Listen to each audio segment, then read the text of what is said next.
So hey everyone, this is me Komal. Welcome back to my YouTube channel Komal and family blogs. तो कैसे हैं आप सब? I hope आप सब बहुत अच्छे होंगे। तो मुझे अभी तक जितना समझ में आया है वो ये है कि आप लोगों को मुझे फ्रंट ऑफ द कैमरा देखना पसंद है। मतलब आप लोगों को ये पसंद है कि मैं सामने दिखाई देनी चाहिए बोलती हुई। मतलब मैं अगर कोई क्लिप डाल रही हूँ और पीछे से वॉइस ओवर कर रही हूँ तो उसको आप लोग इतना इंटरेस्ट से नहीं देखते हो जितना मैं बोलने वाला वीडियो डालती हूँ उसको देखते हो। तो चलो, पसंद आता है मुझे कि जो भी कुछ मैं बोलती हूँ उसको आप लोग इंटरेस्ट से सुनते हो और देखते हो पूरा वीडियो।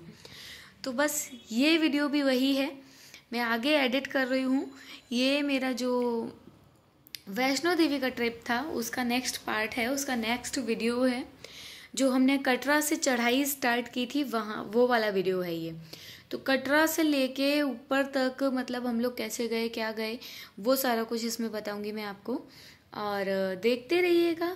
मेरे जो देवर जी हैं वो और मेरी सासू माँ केवल एक क्लिप में नजर आएंगी क्योंकि सासू माँ को पालकी में बिठाया गया था और देवर को बोला गया था मेरे हस्बैंड ने कि तुम जाओ मम्मी के साथ साथ, क्योंकि जो पालकी वाले होते हैं वो बहुत जल्दी जल्दी चल के जाते हैं क्योंकि उनका तो डेली का हैबिट बना हुआ है यार। वो लोग, उन लोगों का डेली का आने जाने का काम है, वो लोग एकदम स्पीड से जाते हैं। तो उनके साथ साथ मतलब मेरे हस्बैंड ने बोला कि तुम जाओ। और पालकी भी केवल मतलब कटरा से केवल अर्धकुंवारी तक लेकर गई थी। फिर अर्धकुंवारी से जो मेरे देवर ने उनके लिए बैटरी वाला जो गाड़ियां आजकल चलने लगी हैं वो किया था, क्योंकि पालकी जो है वो केवल अर्धकुंवारी तक ही चलती हैं। मतलब अर्धकुंवारी से ऊपर भी चलती हैं लेकिन फिर उनका जो किराया है वो बहुत ज़्यादा हाई हो जाता है। पहले इन लोगों ने पता नहीं किया क्या था क्या नहीं था, तो शायद 3 था या 4.5 था या 6 था, मुझे एग्जैक्ट नहीं पता है कितना था। तो वो कटरा से केवल और केवल अर्धकुंवारी तक का था, ठीक है। उसके बाद वो पालकी वाले वहीं पर उनको उतार कर और चले गए, गायब भी हो गए। हम लोग धीरे धीरे पहुंचे हैं वहां तक, अर्धकुंवारी तक। और अर्धकुंवारी से 1 या 2 किलोमीटर पहले से ऐसा हुआ कि मेरी जो बड़ी वाली ननद है उनकी सबसे छोटी वाली बेटी वो आगे निकल गई।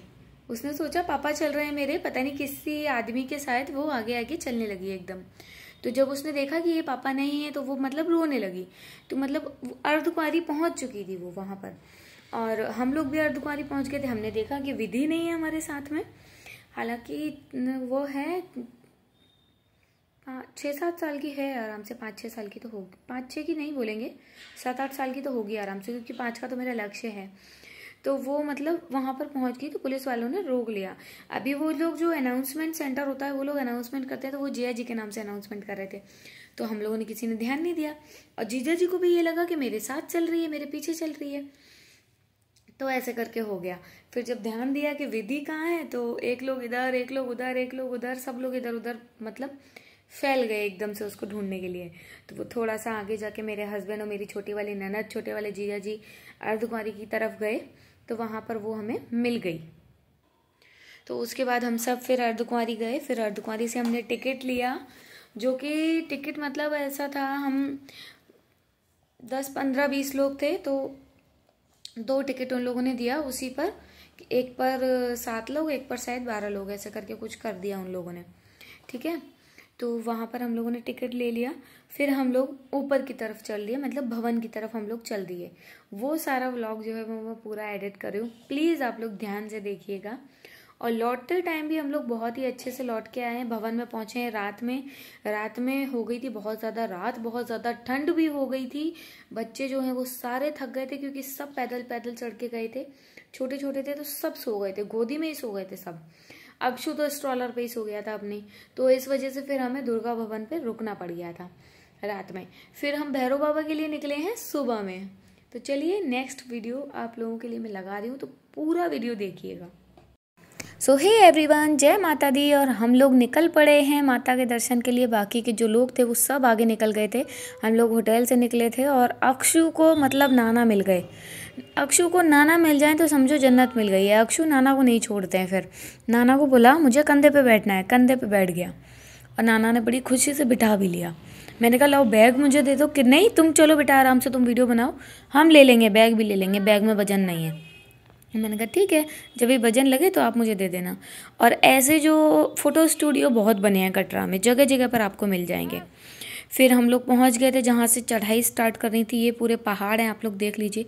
यहीं ऊपर माता का दरबार है। हम लोगों ने अपने RVF कार्ड ले लिए थे जो भी थे, और ये हम मेन गेट पर पहुंच गए थे जहाँ से हमें अंदर एंटर करना था, चढ़ाई स्टार्ट करनी थी। सभी की चेकिंग वगैरह हो गई थी, सभी मतलब अंदर आ गए थे और सब ने चढ़ाई स्टार्ट कर दी थी। मैंने नंगे पैर चढ़ाई स्टार्ट की। तो मतलब यहाँ पर मेरी सासू माँ को बिठा दिया गया है पालकी में, जैसा कि मैं आपको आगे बता चुकी हूँ। और ये मेरे देवर जी जल्दी जल्दी से करके मेरे पीछे से हाय करते हुए निकल के जाएंगे। मैं देख रही हूँ तो नहीं देख रहे हैं, अभी मैं नहीं देखूँगी तब हाय करेंगे। तो इनका भी अलग ही स्वैग रहता है। और ये भी आ गए कि मैं क्यों पीछे रह जाऊँ। और मतलब फिर सब लोग ऐसे ही चल दिए। मैं नंगे पैर चढ़ाई स्टार्ट की, क्योंकि मैं पिछली बार जब अपने हस्बैंड के साथ गई थी तब भी नंगे पैर ही गई थी। और यहाँ पर ढोल बज रहा था तो हम लोगों ने सोचा क्यों ना थोड़ा सा डांस कर लिया जाए। चढ़ते चढ़ते थक रहे थे, लेकिन जहाँ ढोल देखा वहाँ नाचने को पैर अपने आप थिरकने लग जाते हैं। तो ये मेरी बड़ी वाली ननद है, बड़ी वाली मेरी मौसी है और मैं हूँ। ठीक है, तो यहाँ पर हम लोगों ने डांस किया और फिर हम लोग पहुँच गए थे अर्धकुंवारी। ये अर्धकुंवारी है, देखिए अर्धकुंवारी पर कितनी ज़्यादा भीड़ है। ये सारे लोग वो लोग हैं जो कल नंबर लगा के गए थे, जिनका आज नंबर आने वाला था। और यहाँ पर फिर हम लोग निकल दिए हैं टिकट वगैरह लेके अर्धकुंवारी से।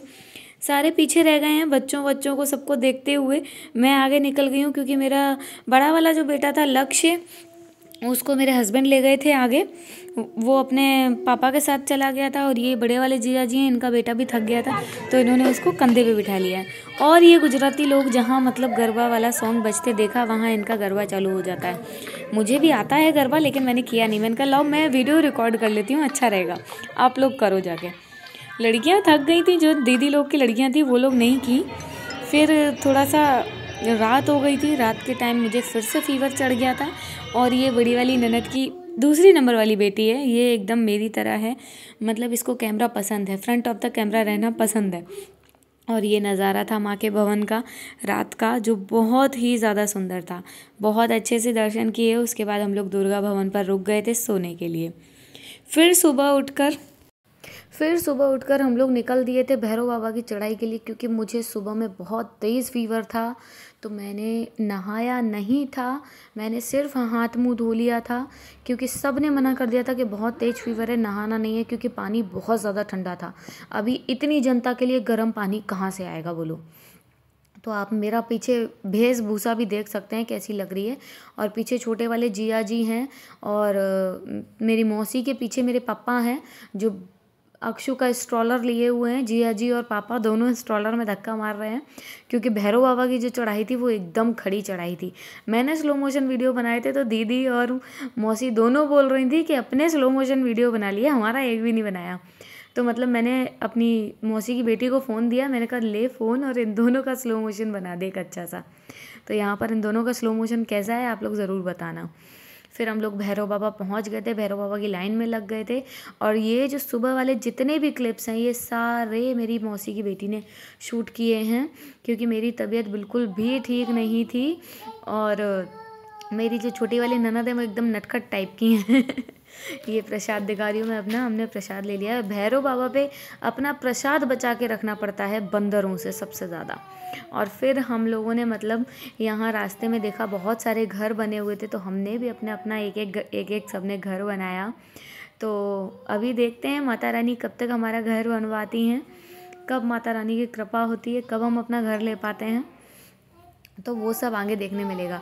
और मैंने नंगे पैर चढ़ाई की थी, तो मेरी ननद की बेटियां और मेरी मौसी की बेटी दो, मतलब सब की सब नंगे पैर की, मामी आप नंगे पैर चढ़ रही हो, हम भी चलेंगे आपके साथ।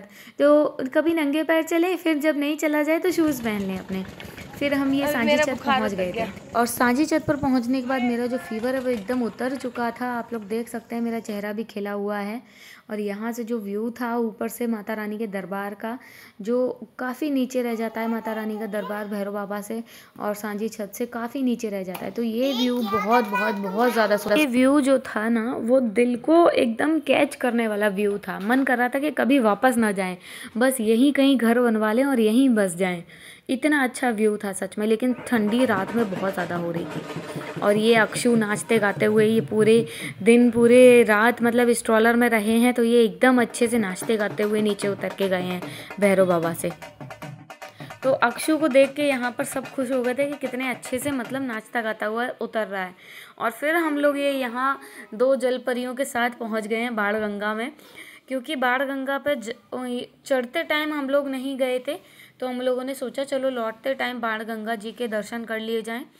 और यहाँ पर धीरे धीरे करके सभी आ गए थे बाणगंगा में वीडियो बनाने के लिए। मैंने अपना स्लो मोशन में ये वीडियो बनवाया था क्योंकि मुझे बड़ा अच्छा लग रहा था। वैसे फीवर चढ़ा हुआ था फुल, और बाणगंगा में घुसने के लिए मैं एकदम से घुस गई जाके, मतलब उस टाइम पे कुछ भी फील नहीं हुआ।